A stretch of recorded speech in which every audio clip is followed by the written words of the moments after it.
Malam di Gunung Rinjani. Angin dingin menusuk kulit, membawa serta aroma pinus dan belerang yang samar. Lampu tenda kami adalah satu-satunya titik cahaya di tengah kegelapan pekat savana Sembalu. Gunung Rinjani. Di luar, siluet puncak Rinjani menjulang tinggi, diselimuti kabut tipis yang bergerak lambat, seolah bernapas. Kami, sekelompok pendaki yang ambisius, memutuskan untuk mendirikan tenda lebih awal setelah seharian penuh mendaki, berharap bisa menyimpan energi untuk serangan puncak esok dini hari. Ada Arya, pemimpin rombongan yang berpengalaman, Rani, si ceria yang selalu membawa keceriaan, Bima, si pendiam dan pengamat, dan aku, Risa, yang selalu tertarik pada kisah-kisah mistis di setiap gunung yang kami daki. Malam itu, setelah makan malam mie instan dan kopi hangat, kami berkumpul mengelilingi api unggun kecil yang kami buat.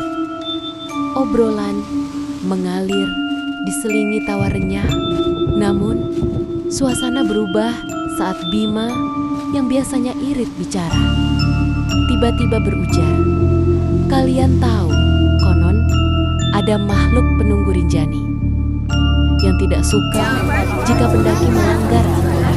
Arya dengan senyum skeptisnya menimpali, "Itu cuma mitos lama, Bim. Jangan menakut-nakuti Risa." Tapi Rani yang sepertinya sudah mulai terpengaruh bertanya, "Mitos apa, Bim?" Bima menatap api. Matanya memancarkan sesuatu yang sulit ku mengerti. Ada larangan untuk mengambil apapun dari gunung selain foto dan kenangan. Dan jangan pernah berteriak atau bicara terlalu keras di tempat-tempat tertentu. Mereka bisa terganggu. Kami sempat terdiam, entah mengapa. Cerita Bima terasa berbeda dari sekadar dongeng. Ada nada serius yang membuat bulu kuduk merinding. Aku sendiri jadi teringat cerita-cerita dari porter yang pernah kutemui di gunung lain tentang penjaga tak kasat mata. Sekitar tengah malam, kami semua sudah masuk ke dalam tenda masing-masing. Angin semakin kencang, menggoyangkan tenda kami. Aku sudah hampir terlelap ketika mendengar suara aneh. Bukan suara angin, bukan suara binatang. Ini seperti bisikan, samar namun jelas, dari arah tenda Rani dan Bima. Awalnya, kukira hanya mimpi, tapi suara itu semakin intens, bercampur dengan isakan pelan. Aku bangkit, merasa tidak enak. Aku mencoba memanggil Rani, tapi tidak ada jawaban. Khawatir, aku menyambar senter dan membuka resleting tendaku. Di luar, bulan bersinar terang di balik awan tipis, menerangi pemandangan yang membuat jantungku mencelos. Tenda Rani dan Bima kosong, resletingnya terbuka lebar, berkibar di tiup angin. Sleeping bag mereka masih teronggok di dalam, tapi tidak ada siapapun. Aku panik. "Arya!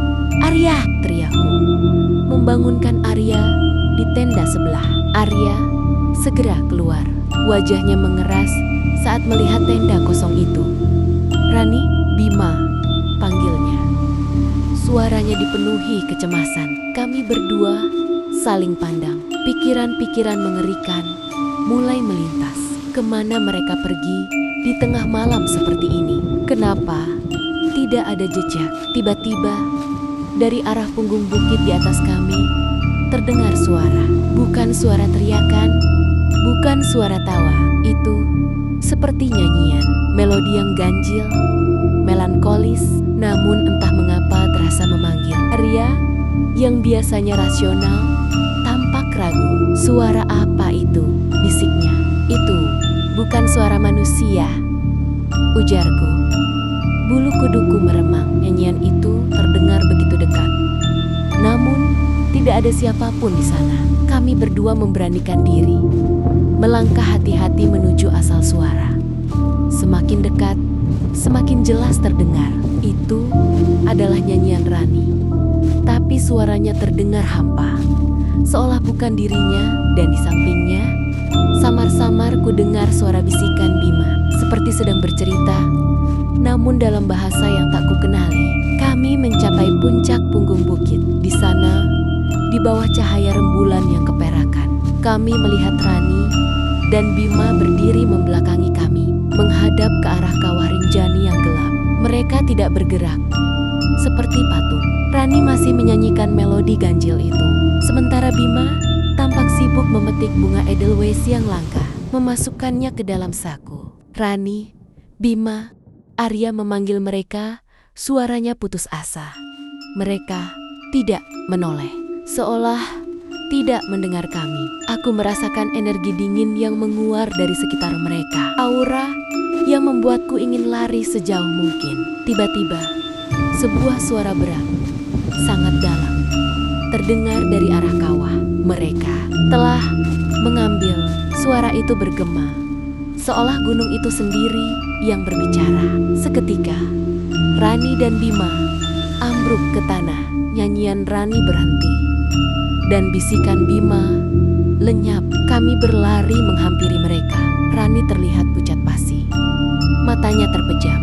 Bima yang tergeletak di sampingnya memegang erat segenggam edelweiss yang kini sudah layu dan menghitam di tangannya. Dari sakunya berhamburan beberapa kuntum edelweiss lain yang juga menghitam. Kami segera membawa mereka kembali ke tenda.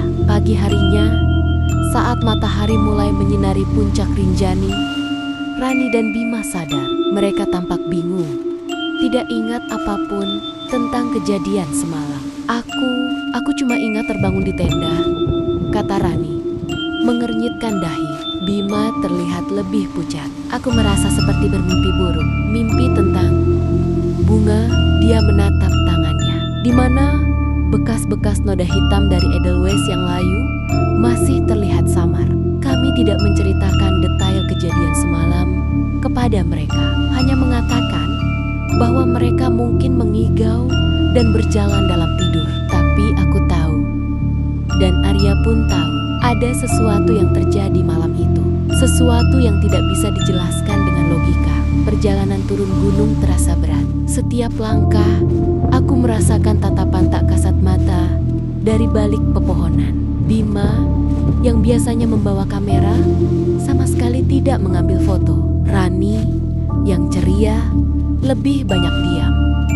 Malam di Gunung Rinjani itu bukan hanya tentang dinginnya angin atau gelapnya savana. Ada misteri yang terungkap. Sebuah peringatan bahwa di balik keindahan dan kemegahan gunung ada batas-batas yang tidak boleh dilanggar. Dan terkadang harga dari pelanggaran itu jauh lebih mahal dari sekadar bunga edelweiss yang layu. Sampai hari ini, setiap kali aku melihat gambar Rinjani, bayangan nyanyian ganjil dan bisikan tak kasat mata itu kembali menghantuiku, mengingatkanku pada malam misterius di Gunung Para Dewa.